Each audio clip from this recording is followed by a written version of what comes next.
Bonjour frères et sœurs et merci de votre fidélité. Nous voilà en Décapole, en dehors de la terre d'Israël.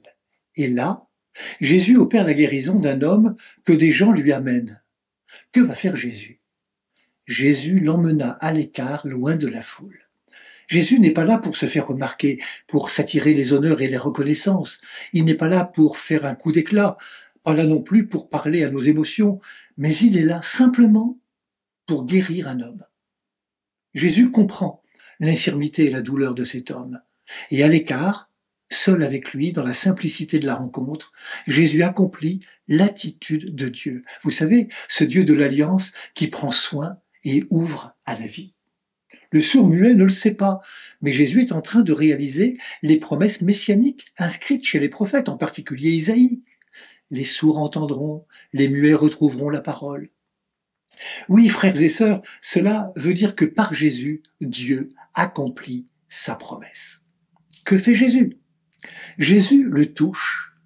Il le touche là où sont ses blessures, ses oreilles, sa langue. Jésus ne dédaigne pas le corps, il le touche.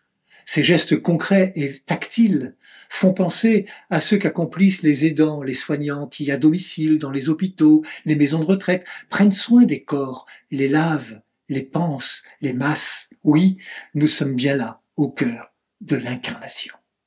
Que fait Jésus? Il parle au malade.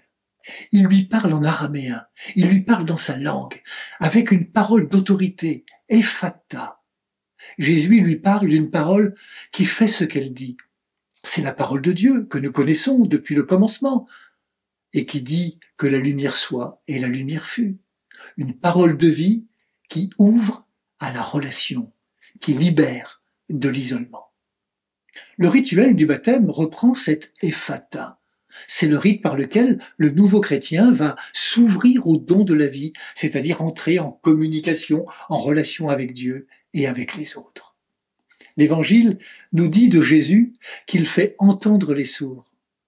Ça veut dire que Jésus permet à celles et ceux qui touchent d'accueillir la parole de Dieu, d'entendre les cris et les détresses de leurs frères et sœurs en humanité. L'Évangile nous dit de Jésus qu'il fait parler les muets. Ça veut dire que Jésus leur donne en même temps la possibilité de parler, d'annoncer les merveilles de son action, de témoigner, de devenir des évangélisateurs. Mais attention, évangéliser, ce n'est pas d'abord chercher les nouvelles méthodes pour partager et enseigner une doctrine, mais plutôt tout faire pour conduire des gens vers le Christ, comme ceux qui ont amené l'homme malade à Jésus.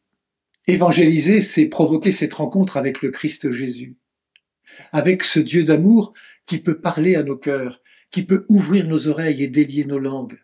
Oui, soyons humbles, n'oublions jamais que nous ne pouvons rien par nous-mêmes et que c'est Jésus qui est Seigneur et Sauveur. Au cœur de ce monde bruyant, agité, encombré de multiples informations qui nous envahissent, il est difficile parfois d'entendre Dieu nous parler.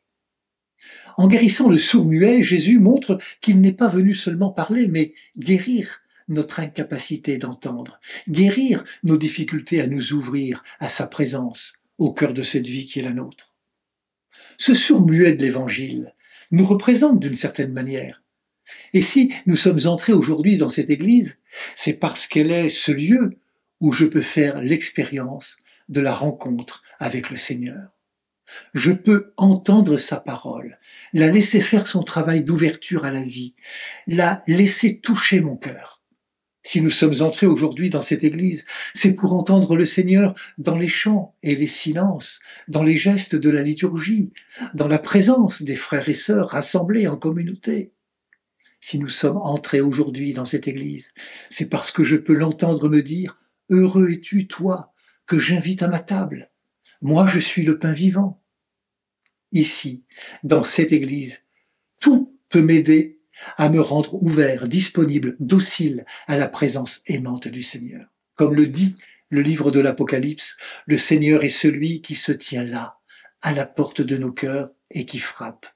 Allons-nous l'entendre nous dire « Si tu m'ouvres, j'entrerai et je prendrai mon repas avec toi, moi près de toi, toi près de moi. » Cette amitié avec le Seigneur, cette communion, n'est-ce pas le but ultime de notre existence?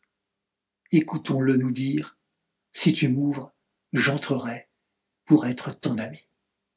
Bon dimanche à toutes et à tous. Prenez bien soin de vous et des autres.